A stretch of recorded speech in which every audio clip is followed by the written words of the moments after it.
Hello, my name is Sensei Alex Kakio, and I'm a teacher in the Bright Dawn Center of Oneness Buddhism.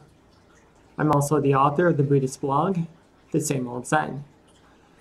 The title of today's talk is Don't Skip Your Gratitude Meditations.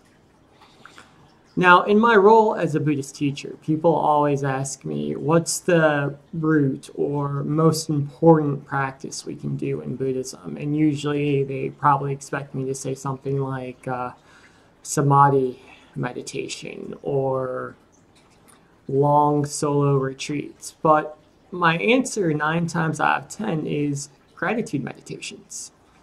And this throws people for a loop because gratitude seems like such a simple practice, a quote-unquote beginner practice, but I'm going to reiterate it is the absolute most important practice you can do if you want to realize enlightenment.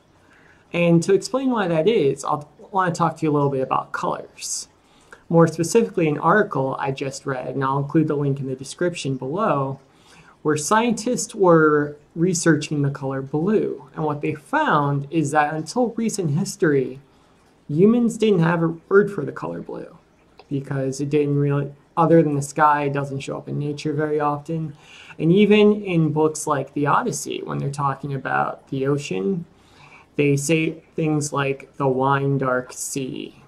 Or if they talk about the sky, they use all kinds of adjectives, but they never say blue. There just isn't a word for it in the English language until the Egyptians, who were the first civilization to create the blue dye, which they used in their clothing, they created this dye, they created a word to describe it, and suddenly blue is everywhere. So the color clearly existed, but we didn't notice it until we had a word for it. Another example would be the Himba Tribe, which is a hunter-gatherer tribe in Namibia. And they don't have a word for blue in their language because, again, it's not something that shows up very often in nature. So when scientists were showing them a series of squares on a screen, they had trouble identifying the blue one. It looked like, another shade of green to them. But that same tribe, because they see so much green in their environment, was able to pick out a shade of green that was slightly different than the other ones extremely fast compared to other participants. So no word for the color blue, they have trouble finding blue.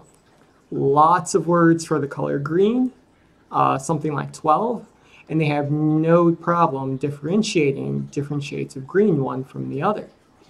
This can also be seen in Russian, people of Russian descent, because the Russian language has 2 words for blue, light blue and dark blue.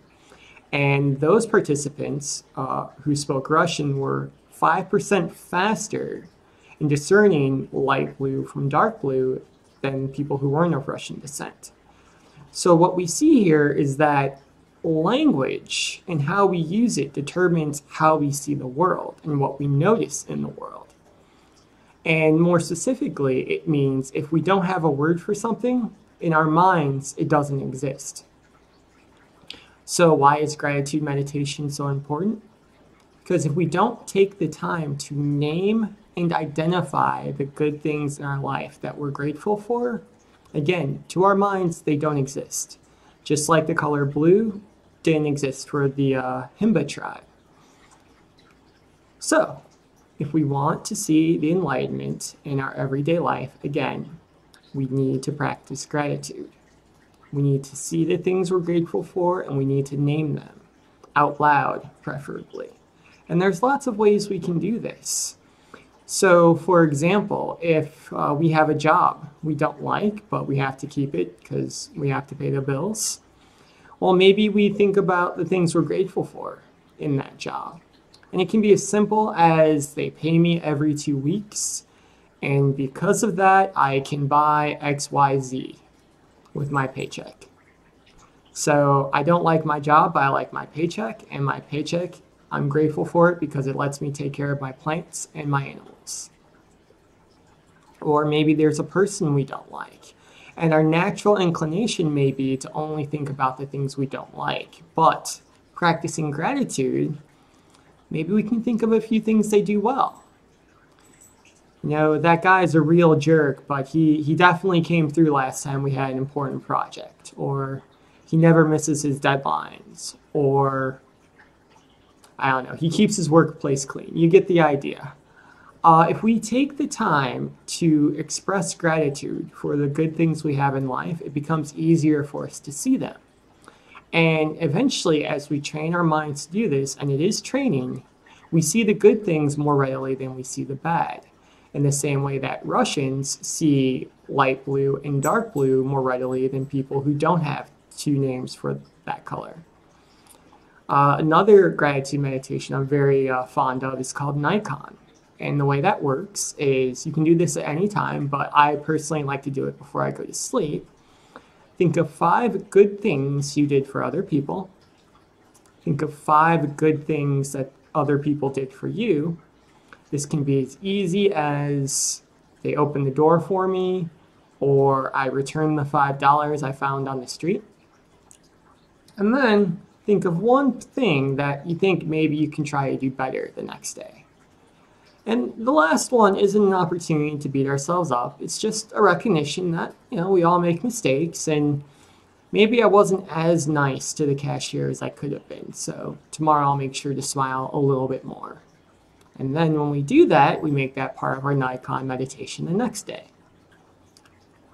So, to review, things don't exist in our minds unless we name and identify them. It's true of colors. It's also true of things that we're grateful for. So it's important to practice gratitude meditation each day. If we don't like something or someone, we can flip the script and try to think of things that that person or thing does for us that we're grateful for.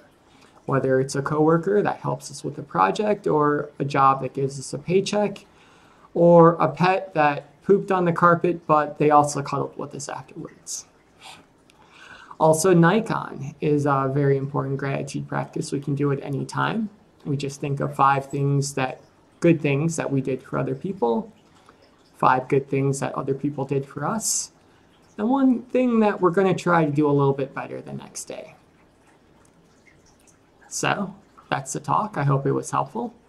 If you'd like to read other articles I've written on Buddhism, you can do that at my blog, The Same Old Zen. And that's at URL sameoldzen.blogspot.com.